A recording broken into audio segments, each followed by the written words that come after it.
I feel like usually when people say like we grew up on camera, like yeah, we started when we were 5 years old. Yeah.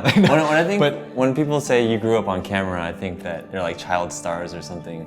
We are child stars. But we met when we were already in our 20s, and then I actually never thought I was going to be on camera. I was behind the camera.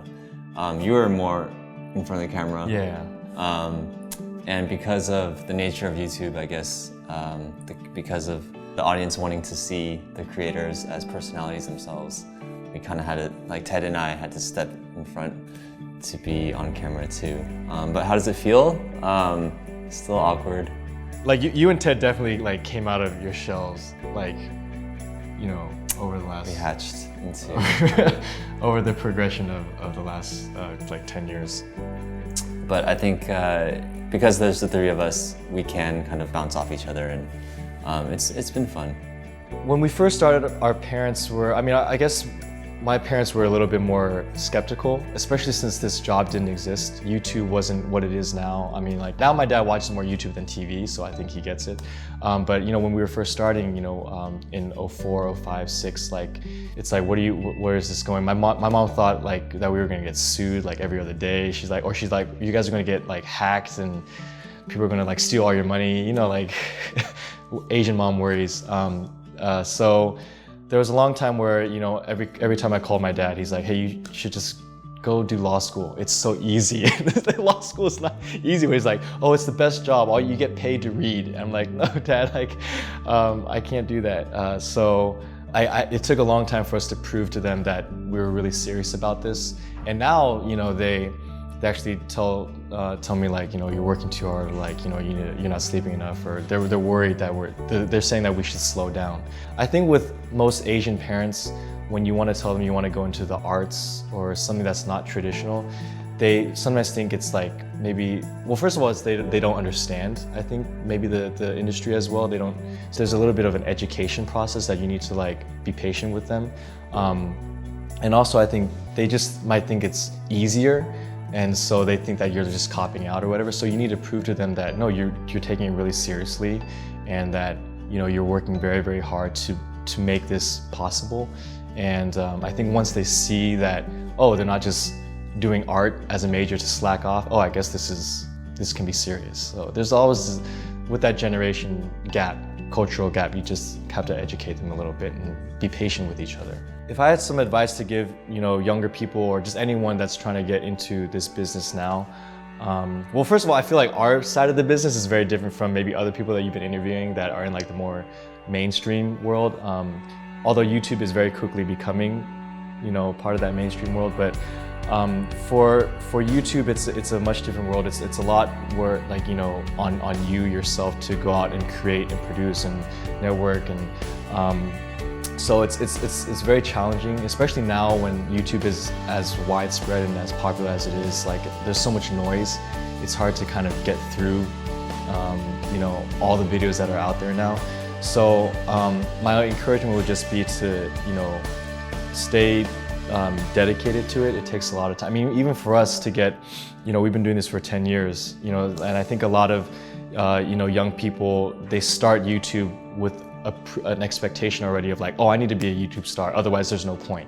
Or I need 1 million subscribers in like a month, otherwise I'm not making it. And I'm like, we took like 5 years before we got 1 million subscribers, you know? So being an artist, and especially like, you know, in this world, this industry, like it takes a lot of sacrifice. It's a lot of hard work. So it's like, if you're not enjoying it, if it's not really what you want to do, then sacrifice for something else. Like, put yourself, you know, you could be a lot more comfortable doing something else. So you really need to make sure that you're really passionate about it, or can be passionate about it, and that it's something that you enjoy. I think this whole campaign of spotlighting, you know, Asian American influencers or role models in the industry is great, because you know, we don't get our A&E specials, we don't get our, you know, True Hollywood stories and stuff like that, and we all do have stories to tell, and I think it's very important for people that are on the outside to see kind of, you know, what a deeper level, like, you know, what it is that we do, and I think it's good to, you know,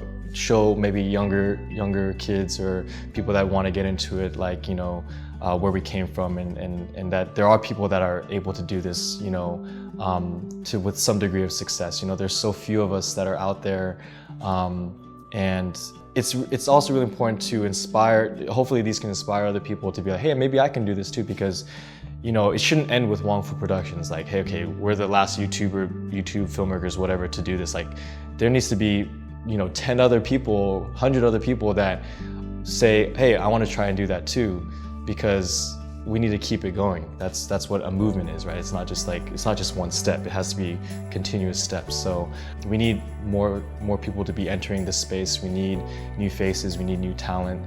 The people that have been in it, even us, we need new people to inspire us as well and light that fire under our butts too. You know, we don't want to get comfortable either. So hopefully these featurettes can help out with that.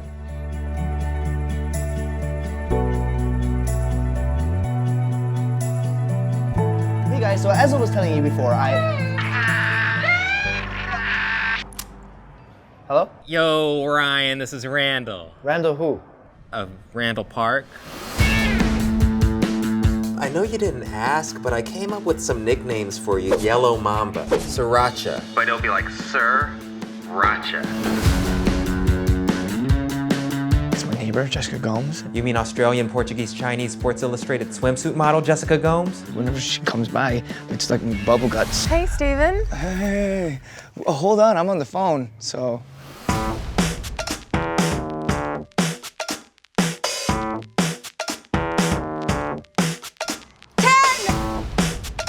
Remember when you asked me about my skin regimen? Feel my feet. No, seriously, feel it. Mighty close. No, really. Okay, that's perfect. Honey, I can't find rubies. Just thought I'd try something different. This is a date. This is not a date. This is a date. Hey, sorry I'm late. What are you guys doing here? It's like an episode of the dating game. I'll be a Cape role model. Awesome, thanks, man. Right on. Hey, what exactly do I have to do? Just be yourself. Cool. Do I have to wear pants? Can I be a role model?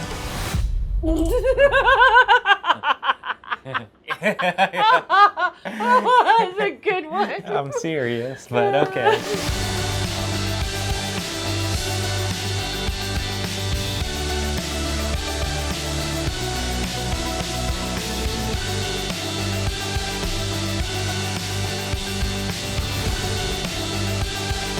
Do what you love.